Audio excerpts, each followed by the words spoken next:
Bom, então nós estamos aqui dando sequência às entrevistas aqui no 39º Congresso de Cirurgia da Mão, na cidade de Gramado, e agora nós temos a oportunidade de estar junto dos dois grandes cirurgiões de mão aqui, que têm uma atividade direcionada para o plexo braquial.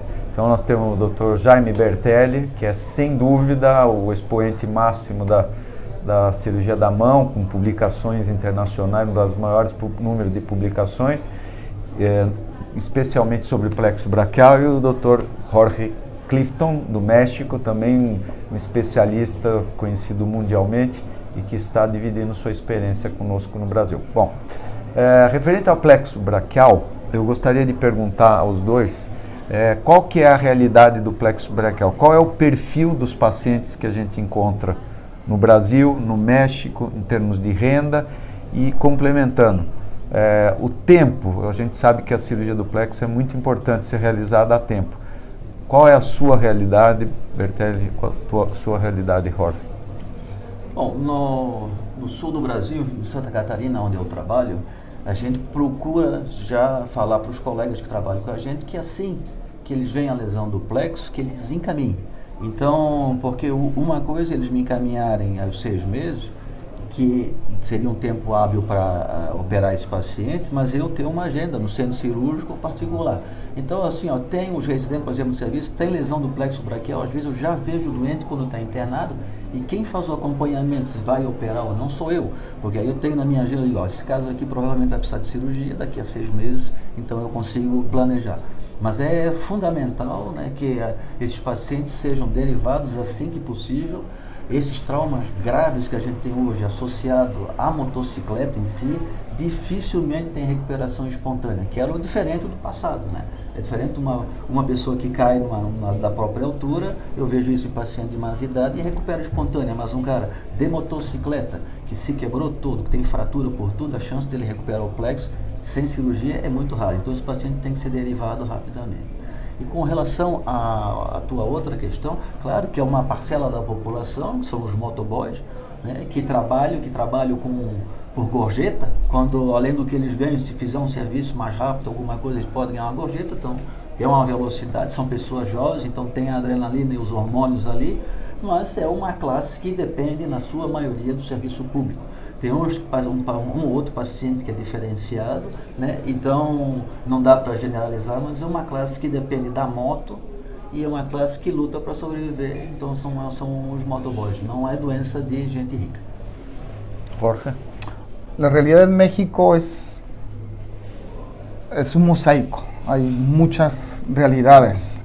O sea, definitivamente las condiciones socioeconómicas más bajas, como menciona Jaime, son las más comunes, las que más se afectan, ¿no?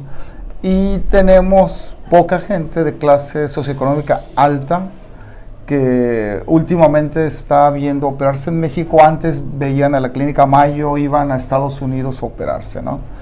Hace 10 años comenzamos una escuela de plexo braquial. Entonces tenemos una red, el 85% de las ciudades en México ya tiene gente que tiene especialidad en cirugía de nervio. Entonces tenemos una red para diferir pacientes para que se atiendan rápidamente. Una cosa que hemos tratado de hacer es cirugía temprana, ir empujando, porque en lesiones de nervios el resultado final es lo más importante, pero va a depender del tiempo, la severidad de la lesión y cuando se hace la operación. Outro aspecto importante na cirurgia do plexo braquial é que são cirurgias de resultado tardio. E como é que lida com essa parte, considerando a necessidade de reabilitação, de avaliações frequentes e a longo prazo? Como é que você lida com essa situação? Muitas vezes o Dr. Bertelli, que recebe pacientes do Brasil inteiro, como que você consegue lidar com essa situação? Bom, o plexo braquial ele tem 2 problemas importantes. Primeiro é a paralisia, mas o mais importante é a dor. Então 50% no geral dos pacientes têm dores muito difíceis, em que ele conseguiria voltar ao trabalho se não tivesse a dor, porque o braço ele já esqueceu, ele quer se livrar da dor, né? Então esse é um componente importante.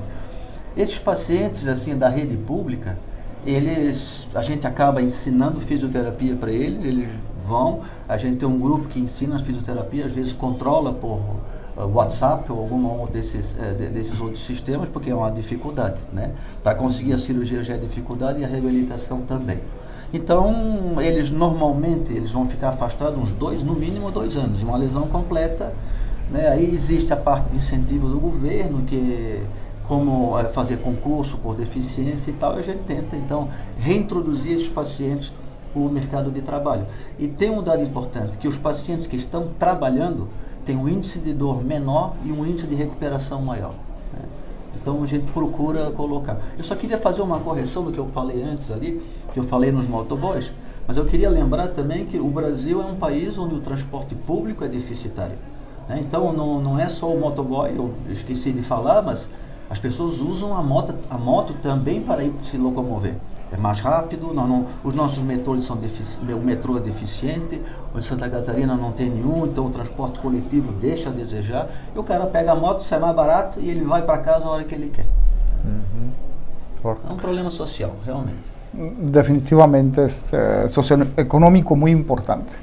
Hace 15 años comencé a trabajar con los rehabilitadores, dando conferencias en todo el país. Entonces hay una red de rehabilitación de plexo muy importante en nuestro país.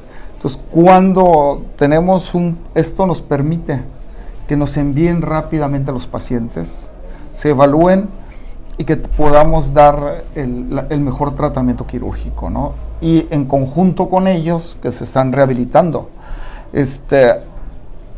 En plexo braquial tenemos varios escenarios. Uno es los adultos, las lesiones parciales, que cuando se operan en forma temprana, todos los pacientes mejoran y un porcentaje de arriba del 60% tiene movimientos normales. Son resultados internacionales que tenemos. Entonces estos pacientes se van a reintegrar 100% al área de trabajo. El otro lado oscuro negativo, son los pacientes con avulsiones totales, que realmente lo que buscamos, como dice Jaime, es mejorar el dolor. En ocasiones tienen que hacer dresotomías, otro tipo de procedimientos más selectivos para el dolor. Y si tiene un hombro estable, algo de movimiento de codo, pues es una extremidad que les ayuda. Pero el lado muy importante que estamos trabajando son las lesiones de plexo braquial de nacimiento. Que esto es un capítulo diferente, donde buscamos empujar a operar en forma temprana a los bebés también, para que tengan las mejores posibilidades de recuperación. Y también estamos trabajando con los ginecobstetras en prevención. E uma última pergunta, para o jovem cirurgião de mão que queira se especializar nessa área, qual é a curva de aprendizado, qual é a recomendação de vocês, grandes especialistas na área, qual é o caminho para alguém que queira aprofundar nesse trabalho? Acho que, na minha opinião, deve procurar um serviço que tenha um volume de plexo braquial e trabalhar, se dedicar no mínimo 1 ano. E isso ele vai começar a entender o que é uma lesão do plexo braquial. Porque com o aparecimento dessas técnicas de neurotização, o que eu estou vendo é cirurgia pela metade. Então se divulgou as transferências nervosas, parou de explorar o plexo, então o plexo completo quase ninguém mostra nada nos congressos. Eu acho que tem então que a pessoa realmente procurar estar num serviço especializado, e isso vai ser uma curva indefinida, né? Tu vai estar sempre melhorando, vai baixar o teu tempo cirúrgico, vai poder fazer mais para o paciente, tem que estar num laboratório de anatomia. Eu acho que é uma especialidade que é gratificante, mas não é fácil. Este punto ha sido muy importante para nosotros en México, porque siento que nuestros maestros, los grandes pioneros, nos quedaron a deber. ¿Por qué? Porque, como dice Jaime, si tú quieres aprender, vas a un sitio o vas con un maestro, Europa, Estados Unidos, Asia, pero eso no es lo ideal. O sea, si tú quisieras aprender ortopedia, pues vas a un lugar donde tengan un curso universitario, donde tengan un programa. Entonces en México comenzamos hace 9 años con eso, un programa universitario donde tenemos 40 tópicos de clases, donde se aprende el ABC de la lesión nerviosa, ABC de problemas de plexo braquial, ABC de la exploración física, ABC de reparación nerviosa. Como dice Jaime, necesitamos meternos al laboratorio de microcirugía, hacer disecciones anatómicas, es básico en cadáver, y exponerse a cirugías. El problema cuando antes íbamos a otro país que no tenía un programa, tratábamos de recoger las migajas de los maestros, lo que iba cayendo, y muchas veces no había ni siquiera oportunidad de operar. Veías operar al maestro, pero en este curso que tenemos, el fellow opera, y opera, tiene que hacer un programa, va operando poco a poco y se va adentrando para identificar la lesión nerviosa, porque todos son diferentes y hay casos muy, muy complejos.